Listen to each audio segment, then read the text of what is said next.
যখন তোমার দাড়িটা সাদা হয়ে গেল, চোখের জ্যোতিটা কমে গেল, চামড়াগুলি লুজ হয়ে গেল, তুমি বুঝবা যে আল্লাহ পাকের তরফ থেকে বিশাল একটা চিঠি তোমার কাছে পাঠিয়ে দেওয়া হয়েছে যে গোলাম তুই প্রস্তুত হ, আমি প্রথম চিঠিটা দিয়ে তোকে সতর্কবাণী শোনাচ্ছি। তারপরে যখন আমার বাবা চলে যায় আমার সামনে, ছেলে বসে বসে কান্দে, মেয়ে বসে বসে কান্দে, চোখের পানি ছেড়ে যায়, কতক্ষণ পরে বাবাকে কবরে রেখে দিয়ে আসে।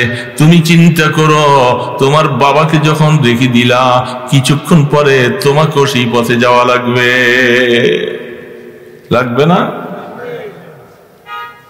কি নিয়ে এত চিন্তা, এত ব্যস্ত? সারা কোরআন এবং হাদিস শরীফে নির্দেশনাবলীর অভাব নাই, ঘটনাবলীর অভাব নাই। অগণিত অসংখ্য ঘটনা আছে, আহকামাত আছে, নির্দেশনা আছে। ৮৬টা হাদিস ছাড়াও আরো লক্ষ লক্ষ হাদিস রয়ে গেছেন। সব কিছু আমাদের গবেষণা করা সম্ভব না। আমরা বিভিন্ন ওয়াজে, যেহেতু আমাদের এখন ক্লাস করার সুযোগ নেই, আমরা কর্মব্যস্ততা, আমরা অনেকে জেনারেল লাইনে লেখাপড়া করেছি, শিক্ষিত হয়েছি, কোরআন হাদিস পুরোপুরি বুঝার মতো সেই অবস্থায় আমরা পৌঁছিনি। যারা পৌঁছেছেন এটা সংখ্যাটা খুব মাইনরিটি সংখ্যা। বিশেষ করে এই সমাজের মধ্যে যারা আগামী দিনে নেতৃত্ব দিবেন, ম্যাক্সিমাম লোকগুলি স্কুল কলেজের পড়ুয়া, ভার্সিটিতে পড়ুয়া। এরাই আগামী দিনে ডিসি হবে, এসপি হবে, উপদেষ্টা হবে, সচিব হবে, বিভিন্ন রকমের কাজে নিয়োজিত হবে তারাই। উলামায়ে কেরামদের মধ্যে তেমন ওইভাবে ওই পদে বসার মতো অবস্থা আমাদের খুব কম। এখন অবস্থাটা আমাদের দুইয়ের সমন্বয় না হওয়া পর্যন্ত আমরা নিজেরাও সুন্দর হতে পারবো না, দেশকেও সুন্দর করতে পারবো না। সর্বপ্রথম সুন্দর হতে হবে নিজ, আমি অল্প সময় কয়েকটা কথা বলবো, যেহেতু আলোচনা আমরা পরিপূর্ণ লাভ করেছি, অনেকেই শুনেছি। আমি যদি নিজে পরিপূর্ণতা অর্জন করতে পারি আল্লাহ পাকের নির্দেশ অনুযায়ী, আল্লাহ পাকের আদেশ এবং নিষেধগুলি, এটা যদি আমার জীবনে, আমার পারিবারিক জীবনে যদি আমি বাস্তবায়ন করতে পারি, তাহলেই আমার সামাজিক জীবন, রাষ্ট্রীয় জীবন, আন্তর্জাতিক জীবনে পরিবর্তন করা সম্ভব। এই জন্য আল্লাহ সুবহানাহু ওয়া তাআলা কোরআন আয়াতে বলছেন, ইম্মাক্কান্নাহুম আকামুস সালাহ, আমি যদি তাদেরকে ক্ষমতার মস্তাদে বসাই, সেই লোকগুলি যেই গুণ নিয়ে ক্ষমতার মস্তাদে বসবে, তাদের প্রধান কাজ হবে সামাজিকভাবে সর্বত্র নামাজ কায়েম করা। বলেন কি কায়েম করা বাবা? নামাজকে আমরা শুধু এটা স্বাভাবিক একটা ইবাদতই মনে করেছি। আসলে নামাজ নিচুক শুধু ইবাদত নয়, নামাজ একটা মানুষের জীবন পরিবর্তনের জন্য সবচেয়ে বড় ঔষধ, সমাজ পরিবর্তনের জন্য ঔষধ। আমার যাবতীয় কর্মকাণ্ডগুলি পরিবর্তন হওয়া, এটার জন্য সবচেয়ে বড় ঔষধ হলো as-সালাত, নামাজ। বলেন কি জিনিসটা? নতুবা আল্লাহ পাক কোরআনে বিভিন্ন আয়াতে ঈমানের পাশাপাশি এই শব্দটা রাখতেন না, যে আকিমুস সালাহ, তোমরা ঈমান আনো, ঈমানের পরে প্রথম স্তরটাই হলো তোমার নামাজ কায়েম করা। এখন আমরা দেখতেছি আমাদের সামাজিকভাবে সব কিছুর মধ্যে কিছু না কিছু কাজ পাওয়া যায়, যত অবহেলা আর অলসতা হলো আমাদের মধ্যে, সেটা কি? নামাজ।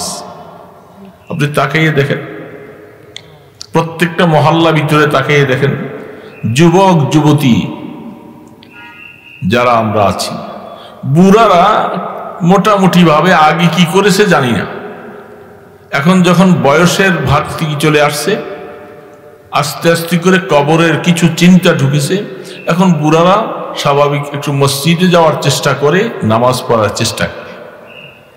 কিন্তু এই বুড়া তার জুয়ান অবস্থা সে কি কাটাইছে এটা উনি জানে, আল্লাহ জানে। কি বলেন, ঠিক না ভাই? ঠিক। অনেক সময় বুড়া বাবাজিরা রাগ করবেন না, আমি অল্প সময় কথা বলবো। এক জোয়ানকে আমি বলতেছিলাম এক সময়, বাবা তুমি নামাজ পড়তেছ না, অথচ তোমার বাবা কি সুন্দর নামাজি হাজী সাহেব।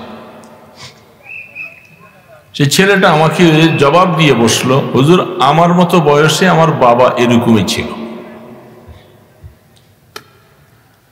কি বলেন, কথার উত্তরটা সে সঠিক দিয়েছে, সে মিথ্যা বলে নাই।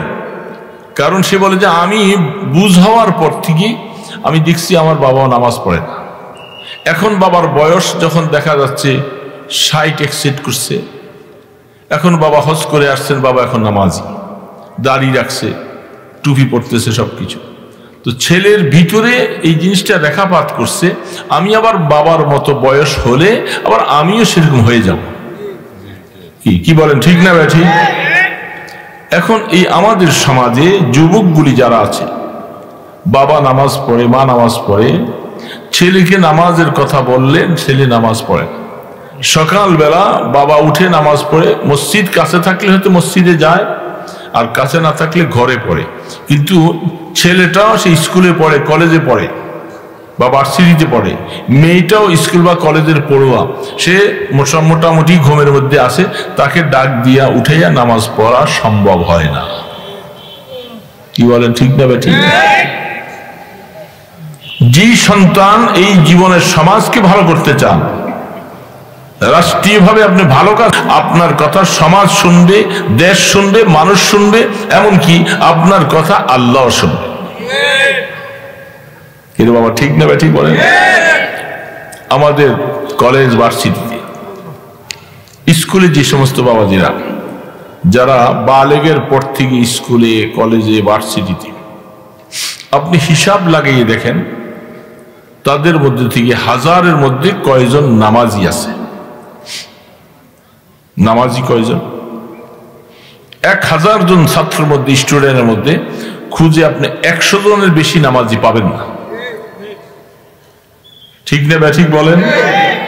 আল্লাহ পাক কি কথাটা কি এমনি ছেড়ে দিলেন?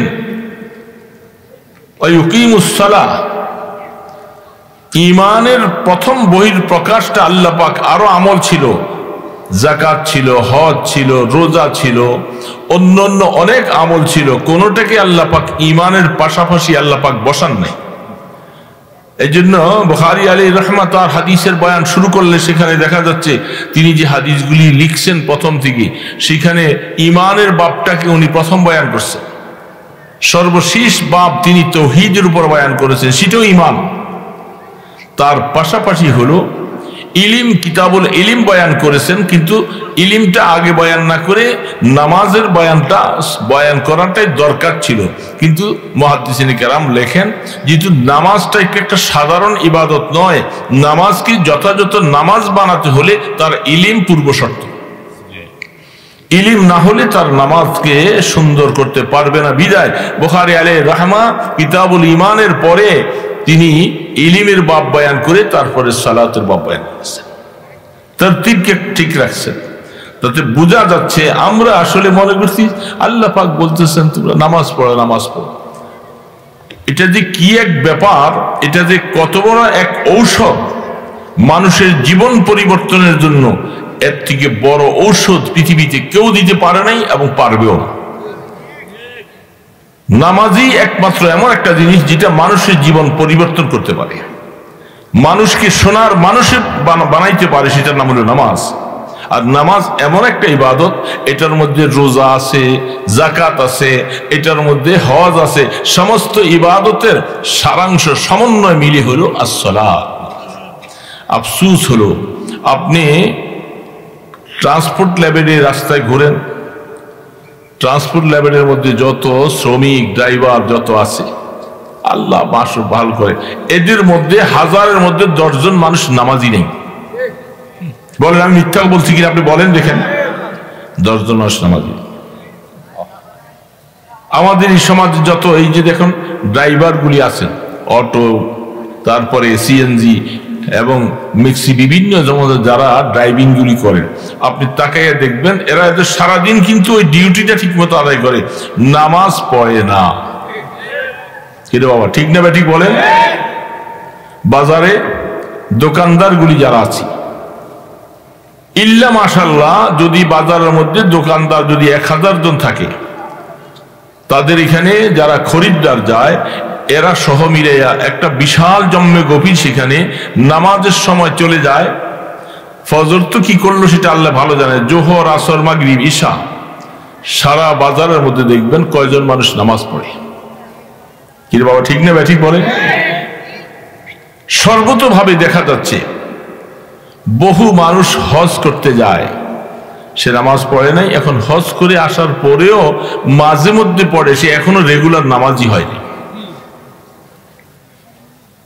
এই জন্য আফসোস লাগে। সমাজকে বিনির্মাণ করার জন্য, সমাজকে সুন্দর করবেন, দেশ সুন্দর করবেন। আমি ওই দিন বলেছিলাম এক আলোচনায়, আমাদের দেশে এই যে এখন দেখবেন বিভিন্ন সময় বিভিন্ন জায়গায় রাজনৈতিক মিটিংগুলি হয় এবং আরো হবে, মাত্র শুরু হয়েছে। রাজনৈতিক মিটিংগুলি হয়, এক একটা বন্ধ রাখে, কিন্তু সেই স্টেজে নামাজ নাই। এতগুলি হাজার হাজার লোকগুলি এখানে বসে আছে, তাদের মধ্যে না তারা আসর পড়লো না মাগরিব পড়লো। বলেন ঠিক না ঠিক বলেন? নামাজ পড়তে দেখা যায় না। তাহলে আপনি রাজনৈতিক করবেন, আপনি দেশকে সুন্দর করবেন, দেশের এমপি হবেন, মন্ত্রী হবেন, বহুত কিছু হবেন, আপনার নিজের জীবনে আপনি এখনো নামাজি হতে পারলেন না। আপনি নিজের জীবনকে এখন পর্যন্ত জাহান্নাম থেকে বাঁচাবার প্রক্রিয়া আপনি গেলেন না, আপনি মানুষকে কি দিবেন? মানুষকে কি দিবেন? আল্লাহু আকবার, বড় আফসোস লাগে। এই জন্য দোস্ত, আপনি খেলাফত প্রতিষ্ঠা করবেন, এই দেশে ইসলাম প্রতিষ্ঠা করবেন, এই দেশের মুসলিম জনতাগুলো, মুসলিম সমাজগুলোর মধ্যে আগে শতকরা 100-তে 100% সকলকে আগে নামাজি হতে হবে। যদি আপনি নামাজ হতে পারেন, স্কুল, কলেজ, ভার্সিটি, মাদ্রাসা, সর্ব জায়গায়, শ্রমিকদের গার্মেন্টসে, সব জায়গায় যদি সকলে নামাজের সময় আসলে যদি তারা নামাজ পড়ে, এদের দ্বারা আল্লাহ পাক দিন কায়েম করবে, আল্লাহ পাকের আসমানি মদদ শুরু হবে। তখন দেশের মধ্যে পেসিস্ট মতো এরকম আন্দোলন করে করে দেশের মানুষকে খারাপ করতে পারবে না। এখন আমরা শুধু গাছের আগা নিয়ে চিন্তা করতেছি, গাছের গোড়া নিয়ে চিন্তা করি না। কি বাবা ঠিক না ঠিক বলেন? গাছের গোড়াটা কেটে যাচ্ছে, আশ্চর্য, আমি উপর নিয়ে বসে আছি। কোন চালাক মানুষ যদি হয়, সে দৌড়াইয়া গিয়া বাঘের থেকে বাঁচার জন্য দৌড়াইয়া গাছে উঠছে। এখন বাঘ যদি সেখানে বসে থাকিয়া কাউকে দিয়ে এসে বলে গাছের গোড়াটা উঠাইবার চেষ্টা করে, গোড়াটা যদি ফেলে দেয়, তাহলে আপনি উপরে বসে থাকিয়া বাঁচতে পারবেন না। আমাকে চিন্তা করতে হবে সে যেন আমার গাছ গোড়াটা যেন নষ্ট করতে না পারে। আল্লাহ সুবহানাহু ওয়া তাআলা, বলবো কি সময় কম, কথা বলবো না, কালেমার উদাহরণ দিয়েছেন। কালেমার উদাহরণ, এটার বীজটা, তার জড় কাণ্ডটা একেবারে জমিনের থেকে নিচে আসমান পর্যন্ত। কালিমাতুন তাইয়্যিবাতুন আসলুহা ফিস সামা ফিস সামা ওয়া আসলুহা ফিস সামা। আল্লাহ সুবহানাহু ওয়া তাআলা বলতেছেন, কালেমা তাইয়্যিবার উদাহরণ হলো যেমন তার শিকড়, কাণ্ড, গোড়াগুলি হলো সপ্ত জমিনের নিচে, আর তার কাণ্ডগুলি আসমানে। তো ঠিক কেন এটার উদাহরণ দিলেন? একজন মানুষের কলেমা, ইমানটুকু যেটা গ্রহণ করেছে, এখানে তার জড়, এখানে এমন ভাবে কলেমাটা ঢুকবে, সেই কলেমার শাখা প্রশাখাগুলি চতুর্দিকে ছড়িয়ে যাবে, মানুষ তার থেকে ফল পাবে। শাখাগুলির মধ্যে 1 নম্বর শাখা হলো নামাজ। 1 নম্বর শাখা নামাজ। এই জন্য হযরত ওমর ফারুক রাদিয়াল্লাহু তাআলা আনহু বলছেন, তার খেলাফতকালে বলছেন, আমার কাছে সবচেয়ে বেশি গুরুত্ব হলো তোমরা যত কাজ আছে রাষ্ট্রীয়ভাবে কাজ করো, কিন্তু 1 নম্বর নামাজের হেফাজত যারা করবে তাদের ব্যাপারে আমি খুশি। কিন্তু নামাজ নষ্ট করবা আর তোমরা দেশের কাজ নিয়ে ব্যস্ত থাকবা, তাহলে তোমাদের দ্বারা দেশের কাজও নষ্ট হয়ে যাবে, তোমরা ভালো মানুষ হতে পারবে না। এই জন্য দোস্ত, আগে এই ব্যাপারে আমাদের মুখ খুলতে হবে। কো আনফুসাকুম ওয়া আহলিকুম নারা وقودها الناس والحجارة أعدت للكافرين।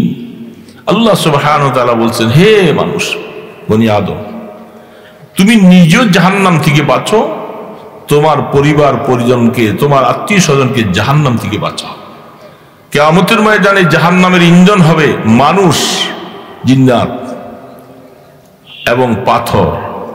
সেই ভয়াবহ আগুনের কথা যদি তোমার মনে থাকে, তাহলে তুমি যত ব্যস্ততায় থাকো না কেন, তুমি প্রথম কাজ হবে আমার সব কাজ একদিকে, আমার নামাজ একদিকে।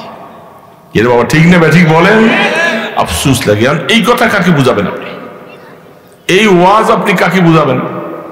আমার ভার্সিটির ছেলেরা, সোনার মানুষ, সবকিছু নামাজ নষ্ট করে দিবেন। আপনি জীবনে যতই কিছু করেন না কেন, আল্লাহ আপনার পক্ষে না, আল্লাহ আপনার উপরে নারাজ। এবং সারা পৃথিবীর সমস্ত ওলি বুজুর্গ, গাউস, কুতুব, আবদাল সকলকে নিয়ে আপনার জন্য দোয়া করেন।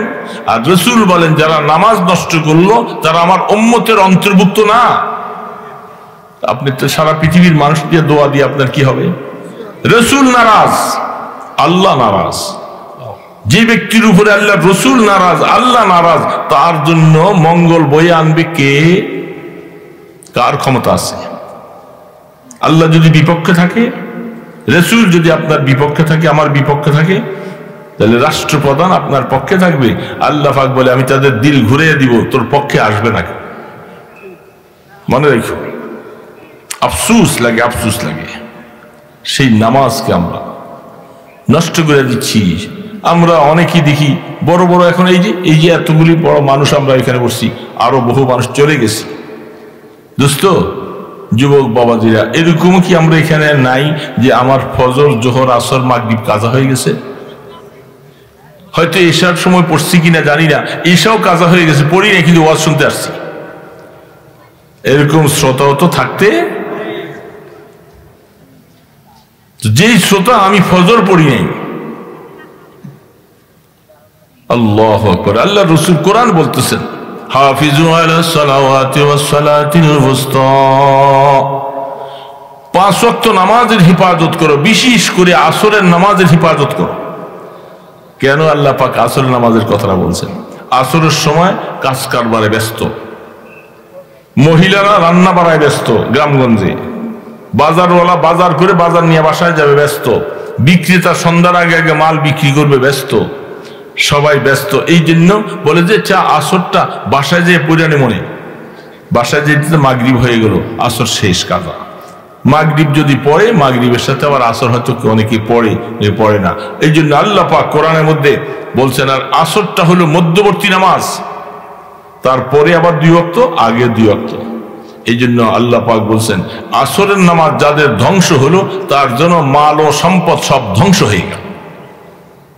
এই জন্য আল্লাহ পাক কোরআন বলছেন, হাফিজু আলাস সালাওয়াত ওয়াস সালাতিল ওয়ুসতা। আফসোস লাগে বাবাজিরা, কি বলবো কথাটা। এই ওয়াজ তো আমি এখানে আপনাকে 2-4 জনকে বলছি, সারা দেশের অবস্থা আমার মুসলমান ভাইয়েরা, বাবাজিরা, শহরে বন্দরে তাকিয়ে দেখেন, মানুষের মাথা মানুষ খায়। কোথায় নামাজ, কোথায় জোহর, কোথায় আসর, কোথায় মাগরিব? মসজিদে কয়জন মানুষ? কয়জন? হাত্তা কি জুমার নামাজ পর্যন্ত পড়ে না মুসলমানেরা? কি বলেন? বিনা কারণে 3 জুমা যদি কেউ ছেড়ে দেয়, তার ঈমান নষ্ট হয়ে যায়। অথচ সে ড্রাইভারি করে, সে অটো চালায়, সে দোকানদারি করে, জুমা চলে যায় পারে। সপ্তাহে একটা দিন, জুমার দিন, যেটা মুসলমানদের জন্য সবচেয়ে বড় একটা গুরুত্বপূর্ণ দিন, সেই দিনটা, জুমাটাও আমরা অনেকে পড়তে পারি না।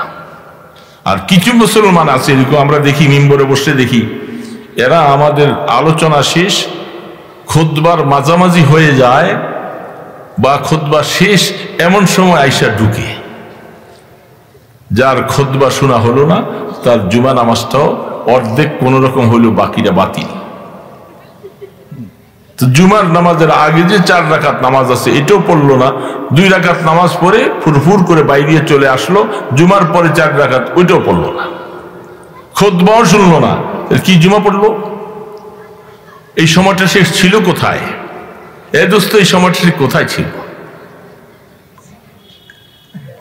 কিসে তোমাকে আটকে রাখছে?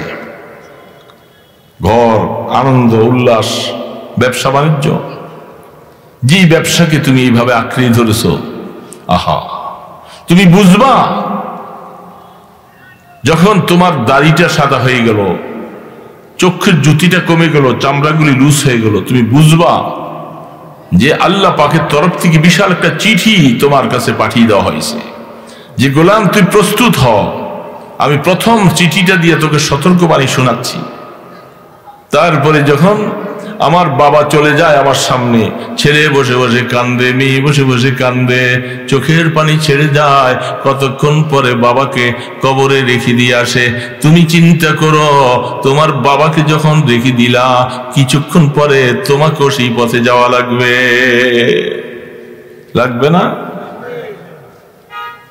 কি নিয়ে এত চিন্তা, এত ব্যস্ত? আল্লাহু আকবার। এই তো আমরা সব লাশ মাটির দিকে নিয়ে কবরে শোয়াবে, হাসি তামসা, মুখের মধ্যে কোনো ছাপ নাই, কোনো পরিবর্তন।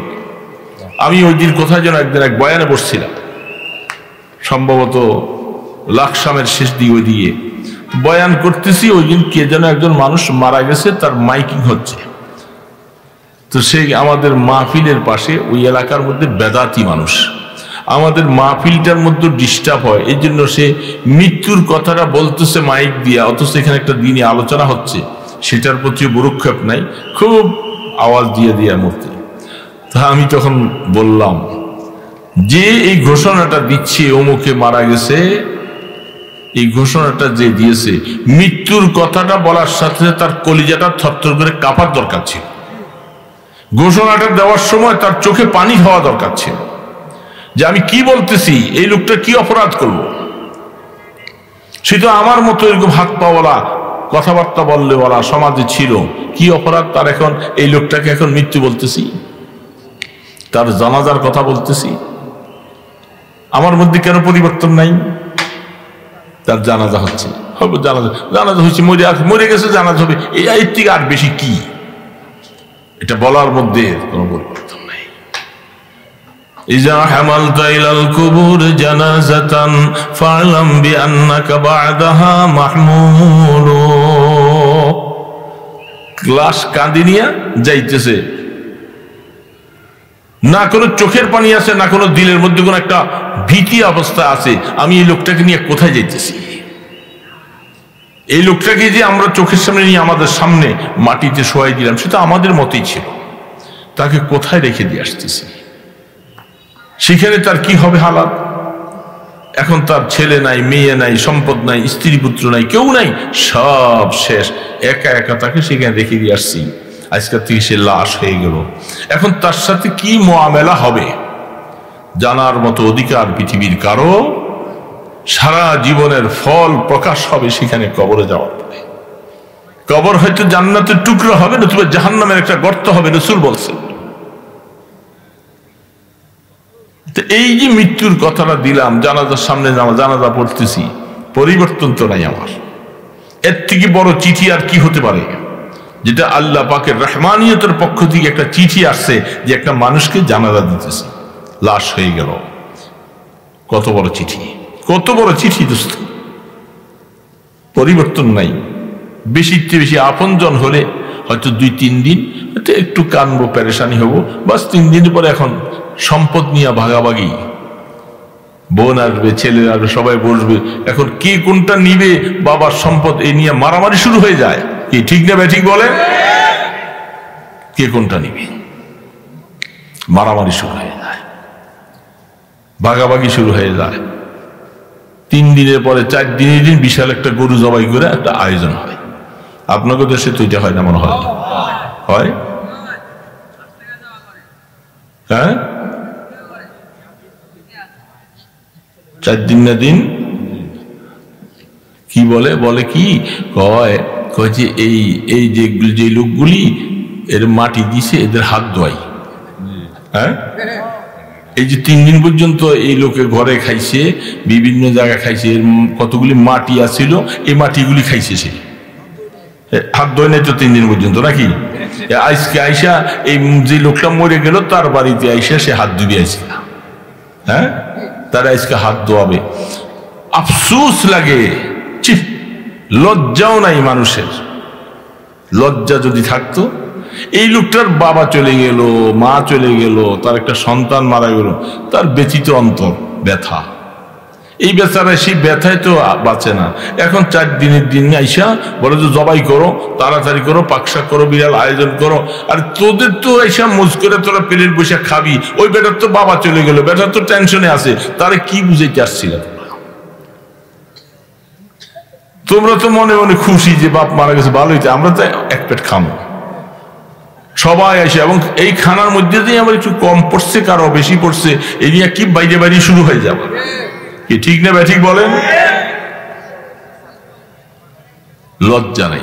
অথচ আল্লাহ রসুল হযরতে জাফর রাদিয়াল্লাহু তাআলা আনহু, আল্লাহর পয়গম্বরের আপন চাচাতো ভাই, মওতার যুদ্ধের মধ্যে যখন শহীদ হয়ে যায়, রাসূল জাফরের ঘরের মধ্যে যায় সান্ত্বনা দিতেছে, এ জাফরের সন্তান বিবি, মনে কষ্ট নিও না, তোমাদের বাবা, তোমার স্বামী মওতার যুদ্ধে শহীদ হয়ে যায়, কিয়ামতের ময়দানে শহীদের বাবা হইবা, কেউ শহীদের মা হইবা, কেউ শহীদের স্ত্রী হিসাবে উঠবা, পেরেশানি নাই।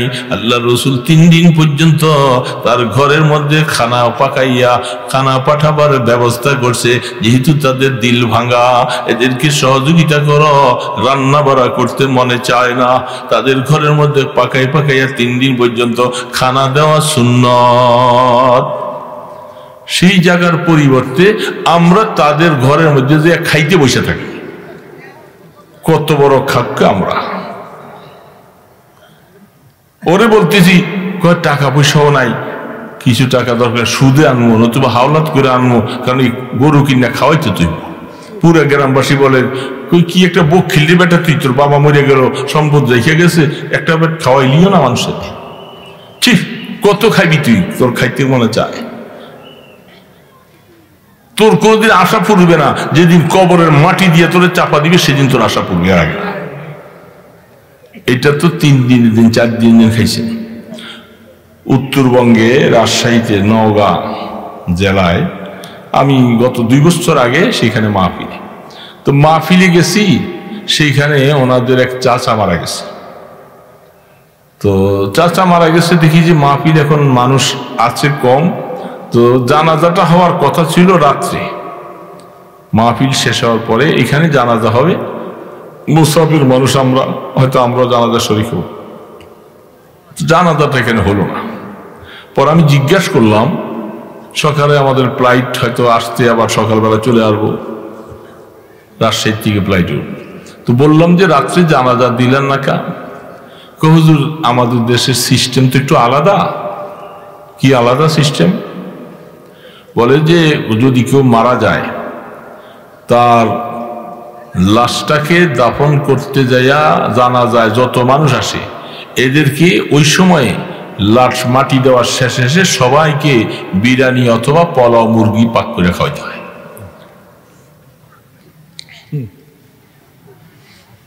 আমি অবাক হয়ে চাই রইলাম, বলেন কি? এই জন্য যেহেতু লাশটা এখন রাত্রে মাটি দেওয়া হয় নাই, আগামীকাল 10টা বাজে লাশ মাটি দিবে, জানাজা হবে, এই জন্য ওই সময় রাত্রে এখন গরু জবাই করে পাক হইতেছে, সবাইকে জানাজা দিয়েই সবাইকে আবার খানা খাওয়াইতে বসে। তাহলে আমগর থেকে হেরা ডিগ্রি আর একটু 1 ডিগ্রি বেশি। আমরা তো 4 দিনের দিন চিন্তা করি, ওরা ওই দিনে লাশ জানাজা দিয়েই শুধু দাফন করে শেষ করে আইসেই বসে যাবে, এবং ওদের জন্য গরু জবাই করে অথবা মুরগি করে দিয়ে তাদেরকে বিরিয়ানি অথবা পোলাও ভাত খাওয়াইতে। আমি শোনার পরে অবাক হয়ে গেলাম। পরে মাদ্রাসার মোহতারাম সাহেব হুজুরদেরকে বললাম, হুজুর এটা কি রুসুম আপনাদের দেশে, এটা আজ পর্যন্ত বন্ধ করতে পারলেন না, এটা কেমন কথা, এটা কি শরীয়তে জায়েজ, কেমন একটা নাজায়েজ কাজ শুরু করছে। একটা মানুষকে দাফন করবেন, জানাজা দিতে আসছে, শুধু কেউ খাওয়ানো লেগে আসছে সব। এ কি আশ্চর্য কথা, কি বদরুসুম। তো 4 দিনের দিন খাওয়ানোর জন্য বসে থাকে, আর 40 দিন পরে তো আরেকটা আরো বড় আয়োজন। আর প্রতি বৎসরেই ওই সময়টা আসলে কয় যে মৃত্যুবার্ষিকী, কি আছে না নাই বলেন? হায় হায়, এগুলি সম্পূর্ণ শরীয়ত একটা বেদাত কুসংস্কার সমাজের মধ্যে।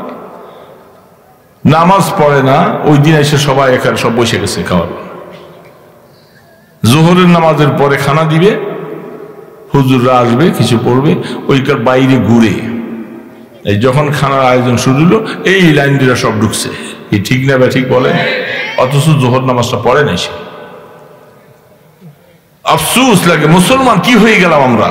আর আমরা এই দেশের মধ্যে ইসলামী হুকুমত কায়েম করব, তাই না? আমরা কি রে বাবা, আমরা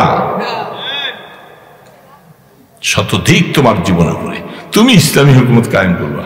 তোমার জীবনে ইসলাম নাই, তোমার ঘরে ইসলাম নাই, তোমার বিবির কাছে ইসলাম নাই, হ্যাঁ? তুমি ইসলাম কায়েম করবে দেশে। আগে নিজে ঠিক হও, তোমার ঘরকে ইসলামিক ছাঁচে বানাও, তোমার বিবি বেপর্দা চলে, বাহ, নামাজ পড়া ফরজ আর পর্দা করা নফল, কি বলেন? বিবি পর্দা করে। আফসোস লাগে, খালাতো বোন, ফুফাতো বোন, চাচাতো বোন, শালিকা, জ্যাঠাই যত আছে সবার সাথে কি হাসি দিল লাগি অবস্থা। আরে 4 দিন খানা পানি পাকাইতেছে ওই দিক দিয়া, হ্যাঁ, গান বাদ্য চলতেছে, কি আনন্দ উল্লাস। 4 দিনের দিন খানা খাইতেছে, খানা পাকাইতেছে, সকালবেলা গান চলে, টেলিভিশন চলে, এবং এগুলো গান বাজে চলতে, রাত ভর জাগতেছে। আর দল চেয়ারে বসে থাকে, সিগারেট খায়, একটু পরপর চা খায়, বসে বসে কি মোস্তা হইতেছে, কারণ সকাল দুপুর বেলা বিরিয়ানি খাওয়ার আয়োজন, ডেগের বাইরে বাইরে শুরু হয়ে যায়। মুসলমানের মধ্যে এখন দিন চলে গেছে, শুধু কতগুলি রুসুম আছে, এই মুসলমান এই দেশে ইসলামী হুকুমত কায়েম করে ফেলে। হ্যাঁ, আর এই দেশে আমাদের উপদেষ্টারা, আমাদের সচিবরা সবাই তাহাজ্জুদ গুজার, কি বলেন, ঠিক না? হ্যাঁ, কি সব তাহাজ্জুদ গুজার না? এরা দিন করে। এই জন্য বাবাজিরা, কথা আর বলবো না, কথা শেষ। দুঃখ লাগতেছে এটাই। এই কথা ছোট্ট আয়াতটা পড়েছি, এটার মধ্যে ইমাম বুখারী রাহমাতুল্লাহ আলাইহি শীষ বাব কায়েম করেছেন, ওয়া নাযাউল মাওয়াজিনাল কিসতা লিয়াউমিল কিয়ামাহ। এমন একটা আয়াত আনছেন, লম্বা কথা তো ক্লিয়ার আছে, সেটা বলবো না। কিয়ামতের ময়দানে আল্লাহ পাক বলে, হে বনি আদম, মনে রাখো তোমার ওয়া আন্না আমালা বনি আদম ওয়া কাউলুহুম ইউজান। বুখারী বলতেছে, বনি আদমের প্রত্যেকটা কথা, তার আমালগুলি ওজন করা হবে। কি করা হবে বাবা? ওজন করা হবে। বিশ্বাস হয়? বিশ্বাস হয় না তো? যারা আমি নামাজ পড়লাম না, তা আমার কি ওজন হবে? আর কিছু কিছু মুরব্বীরা, আপনারা রাগ করেন না, এই কথাটা বললে আপনাদের গায়ে পড়বে, আপনারা রাগ করেন না। এই কবরে যাওয়ার সময় হয়েছে, এখন এই সম্পত্তিগুলি ওই যেই পোলায় একটু কিছু বালবালায় খাওয়াইছে পোলাডারে, এই পোলাডারের সম্পত্তি সব লিখে দিয়ে গেছে চুপ চুপ। অন্য পোলারও মাহরুম করছে, মাইয়া গো দেয় নেই কিছু, হ্যাঁ, মেয়েকে কিছু দেয়। কি এমন বাবা আছে না নাই? কবর আছে, সোজা করে যাইব, সোজা করে ফেলাইব, যাও না কবরে, সোজা হয়ে যাবে। এই জন্য মনে রেখো, আল্লাহ পাক বলে ইনসাফের সাথে তোমার আমল ওজন হবে, তোমার কওল, তোমার আমল ওজন হবে। এই ওজন হবে, এই কথাটা যার দিলে থাকে, সে নামাজ ছাড়তে পারে না, সে সুদ খাইতে পারে না, সে রোজা ছাড়তে পারে না, মিথ্যা কথা বলতে পারে না, সে সমাজের হক নষ্ট করতে পারে না, সম্পত্তি এক ছেলেকে দিলাম, মেয়েকে না দিয়া সে এইভাবে কবরে যাইতে পারে না। কারণ ওজন হবে ইনসাফের সাথে, ইনসাফের সাথে ওজন হবে। আল্লাহ পাক বলছেন মনে রাখা লাগবে, মনে রাখা। দোস্ত, এই কথাটা যদি মনে থাকে কলিজা থরথর করে কাঁপবে। আমি কি ওজন দিব, সেদিন কি ওজন হবে, ওজনের সময় কি হবে। এই জন্য যুবক বাবাজিরা, তোমরা যদি ঠিক হও, সমাজ ঠিক হবে। ঠিক হবে কেমনে? নামাজ পড়া ঠিক হইতে হবে। কিরে বাবা, নামাজ, তুমি নামাজ পড়ো, দেখবে পুরা মহল্লার যুবকরা এক হয়ে যাও যে আমাদের এই মহল্লায় বেনামাজি যে থাকবে তাকে আমরা হাতে পায়ে ধরে তাকে নামাজি বানাবার জন্য দাওয়াত দিব। পারবেন? হ্যাঁ পারবেন সবাই? দেখি কারা কারা পারবেন, দেখি হাত তুলুন একটু। মাশাআল্লাহ। নামাজ যারা পড়ে না তাদের কাছে যাবেন। দোস্ত, তুমি তো নামাজ পড়লা না, মসজিদে আসলা না, নামাজ পড়তে হয়। নামাজের দাওয়াত এটা 1 নম্বর কাজ। মসজিদ গুলাকে ভরপুর করেন নামাজ দিয়ে।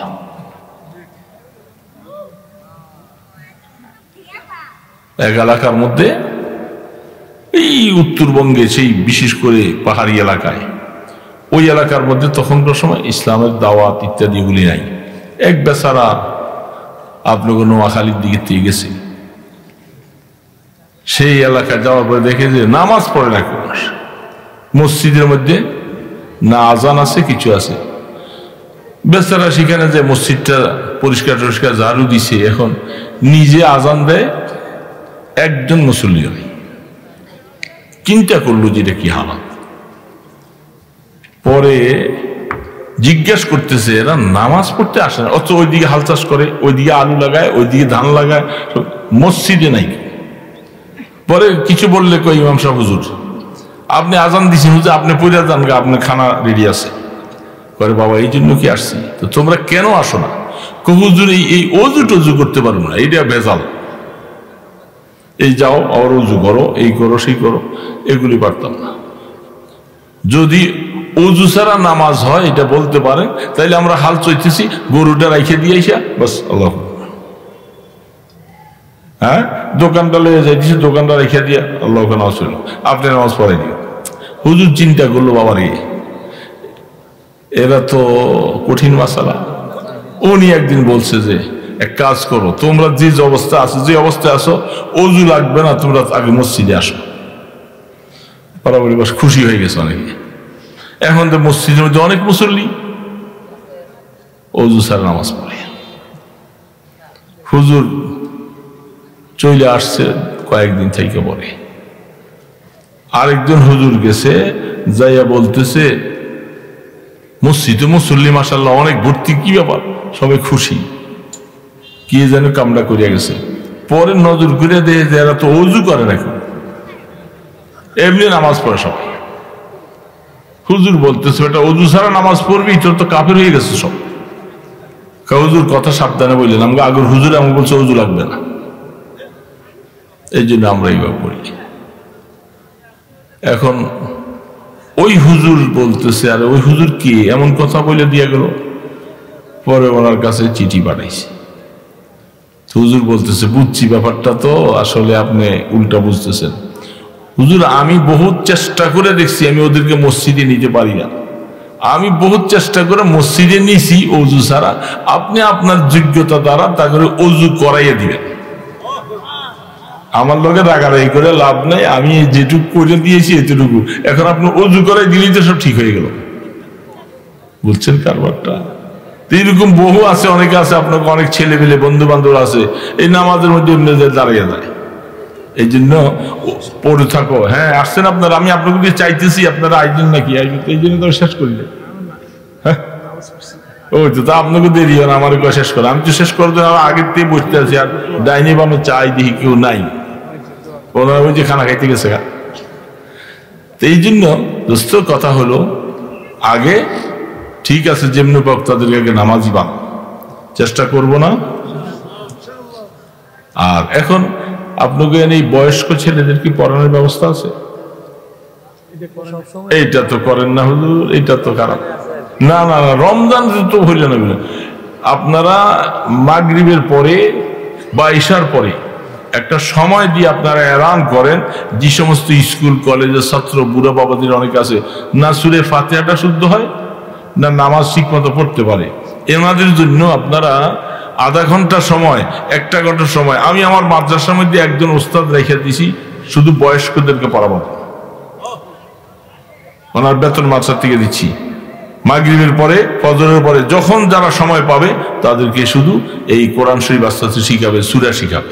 এই জন্য মাদ্রাসার বরকত হবে। হুজুর আপনারা এলাকার যুবক সহ সবাইকে বলবেন একটা কামরা বা মসজিদে তারা মাগরিবের পরে থেকে একটু আসবে, নামাজ পড়ে তাদেরকে সূরা ফাতিহাটা মস্ক করেন, নামাজ ভঙ্গের কারণগুলি শিখান, আত্মাহিত দুরূহ শিখান। এটা হইলে তারা অনেক ছেলেরা শর্মে মসজিদে যায় না, নামাজের নিয়ত বেঁধে চায় কেমনে সেজদা দিব, কেমনে কি করব জানে না। কিন্তু বাবা এরকম মুসলমান আছে না নাই? তাইলে হুজুরের সাথে কথা বলে হুজুর আপনাদেরকে এলান করে শোনাবে, একজন কিছু সময় আপনাদেরকে নামাজ শিখাবে, কোরআন শিখাবে, সূরা ফাতিহা শিখাবে। পারবেন আপনারা? আপনারা আল্লাহর জন্য দিনটা এইভাবে শিখেন, দেখবেন আস্তে আস্তে অনেক ছেলেরা কিছু জানে না। এই জন্য আমরা চেষ্টা করব, এটা মাদ্রাসা বরকত হবে, এলাকায় নূর চমকাবে, দেখবেন ইনশাআল্লাহ। যুবকরা যদি ভালো হয়ে যায় দেখবেন সর্ব জায়গার মধ্যে ভালো হবে ইনশাআল্লাহ। আল্লাহ সুবহানাহু ওয়া তাআলা আমাদের সমস্ত কাজগুলি যা যা আমরা শুনেছি চেষ্টা করব, 1 নম্বর কাজ হলো আমরা নামাজি হব। পারবো তো ইনশাআল্লাহ? আল্লাহ সুবহানাহু ওয়া তাআলা এই এলাকার মধ্যে সবাইকে যেন নামাজি বানান, মহিলা যারা আছে সবাইকে নামাজি বানিয়ে দেন। মাদ্রাসার মধ্যে যারা ছেলে দিয়েছে, বাচ্চা দিয়েছে, আরো দিব, এবং যারা বয়স্ক আছে তারা বয়স্ক কোরআন শিখার ব্যবস্থা করব। আল্লাহ সুবহানাহু ওয়া তাআলা আমাদের সমস্ত প্রচেষ্টাকে যেন কবুল করেন। আস্তাগফিরুল্লাহাল্লাযী লা ইলাহা ইল্লা হুয়াল হাইয়ুল কাইয়্যুম ওয়া আতুবু ইলাইহি। আস্তাগফিরুল্লাহাল্লাযী লা ইলাহা ইল্লা হুয়াল হাইয়ুল কাইয়্যুম ওয়া আতুবু ইলাইহি। আস্তাগফিরুল্লাহাল্লাযী লা ইলাহা ইল্লা হুয়াল হাইয়ুল কাইয়্যুম ওয়া আতুবু ইলাইহি।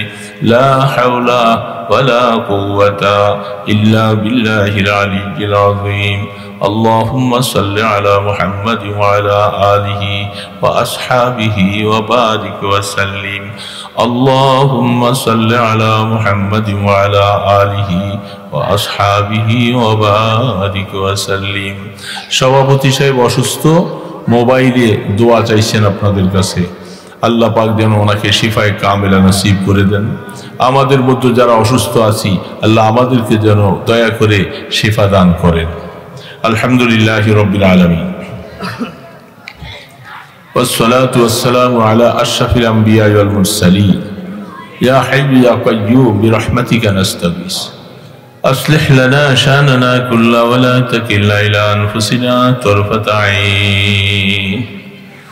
اللهم لا أحصي ثناء عليك كما أثنيت على نفسك.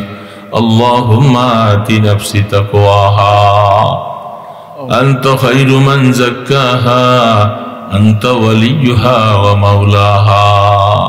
আল্লাহ রাত্র গভীর হয়ে গেছে, আল্লাহ দেখো তাকাইয়া জুয়ান বুড়া আলেম ফুজালা তালিবুল ইলম সবাই আমরা প্যান্ডেলের নিচে বসে আপনার কাছে হাত তুলেছি।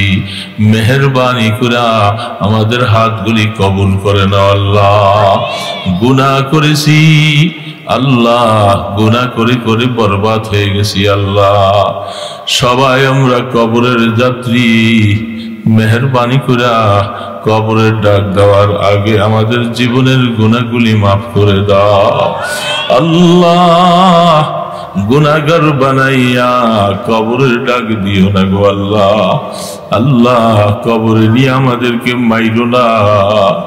অন্ধকার কবরে নিয়ে যদি মারো কেউ দেখবে না, কেউ শুনবে না, আমরা সহ্য করতে পারবো না গো আল্লাহ। কবরে নিয়ে আগুন জ্বালাই দিও না এ রহমানুর রহিম। সেখানে আমাদেরকে দেখার মতো কেউ নাই আল্লাহ। আল্লাহ তুমি গোলামদেরকে আপন বানাইয়া নিও আল্লাহ।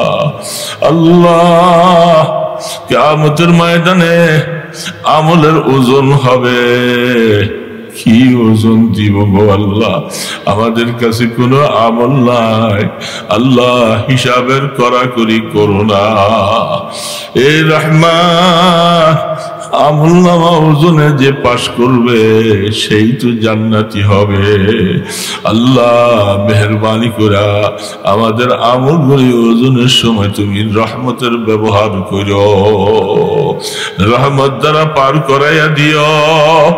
50,000 বছর তোমার জমিনে দাঁড়াইয়া থাকা লাগবে গো আল্লাহ। আল্লাহ সেদিন আরশে আজিমের নিচে একটু জায়গা দিও আল্লাহ। পুলসিরাত পার করা মহা সমস্যা হয়ে যাবে আল্লাহ। উম্মতে মুহাম্মাদিয়াকে আগে পাঠাইবা আল্লাহ, আমাদেরকে ওই কাতারে হাসর নসিব করে দিও আল্লাহ। আল্লাহ তোমার হাবিবের সুপারিশ নসিব করে দিও আল্লাহ। তোমার নবীর বন্ধুর হাতে আমাদেরকে এক গ্লাস হাউজে কাউসার নসিব করাইও। এ মাওলা আমাদের মা বাবাকে মাফ করে দাও, দাদা দাদি নানা নানি শ্বশুর শাশুড়ি সবাইকে মাফ করে দাও, আমাদের উস্তাদ মুর্শিদ সবাইকে মাফ করে দাও, সবার কবরকে রহমতের কবর বানাইয়া দাও, আমাদের নেক আমলের সওয়াবগুলি তাদের কবরে পৌঁছাইয়া দাও আল্লাহ। যুবকদেরকে নামাজি বানাইয়া দাও আল্লাহ, যুবকদেরকে রহমতের হাতে ধরে লাও। এই যুবক কোথায় ছুটেছ? আমার মাওলা তোমাকে মায়া করে ডাকে, আয় আয়। এ গোলাম ফিরে আয়, তোমার গুনাহ আমার কাছে মাপ চা, আমি তোকে মাফ করে দিব আল্লাহ। সমস্ত যুবকগুলাকে রহমতের হাতে ধরে লাও আল্লাহ। এই সমাজের সবাইকে নামাজি মুত্তাকি বানাইয়া দাও, ঘরে ঘরে নামাজের পরিবেশ তৈরি করে দাও, সবার দিলটা মসজিদের সাথে লাগাইয়া দাও আল্লাহ। মাদ্রাসা কবুল করে লাও আল্লাহ, মাদ্রাসার কমিটিওয়ালাদেরকে কবুল করো। সভাপতি সাহেব অসুস্থ, দোয়া চেয়েছে আল্লাহ, দ্বীনের খেদমত করেছে আল্লাহ, এই উসিলায় তাকে তুমি শিফায়ে কামেলা নসিব করে দাও। মজলিসে আসার মনে চাইছিল আল্লাহ, আমরা দোয়া করতেছি তাকে শিফা দান করে দাও আল্লাহ। আল্লাহ আমাদের মধ্যে যারা অসুস্থ আছে সবাইকে শিফা দান করে দাও, জটিল কঠিন রোগে আক্রান্ত করে হাসপাতালের বেডে হায়াত শেষ করাই দিও না আল্লাহ। মওত পর্যন্ত আপনার ঘরে যায় হাজিরা দেওয়ার তৌফিক দিয়েন আল্লাহ। আল্লাহ রাস্তায় ঘাটে বেইজ্জতি করো না, সিগাল কুকুরের মতো মওত দিও না, জানাজা হারা করে মওত দিও না আল্লাহ। আল্লাহ মেহেরবানি করে মওতের সময় রহমতের মওত নসিব করে দিও ইয়া আল্লাহ। আমাদের দরুদ সালামের হাদিয়া সোনার মদিনায় পৌঁছে দাও আল্লাহ। আপনার ইসমে আজমের উসিলায় আমাদের দোয়াগুলি কবুল করে লাও। সাল্লাল্লাহু তাআলা আলা খায়রি খালকিহি মুহাম্মাদিন ওয়া আলা আলিহি ওয়া আসহাবিহি আজমাইন বিরহমাতিকা ইয়া আরহামার রাহিমিন।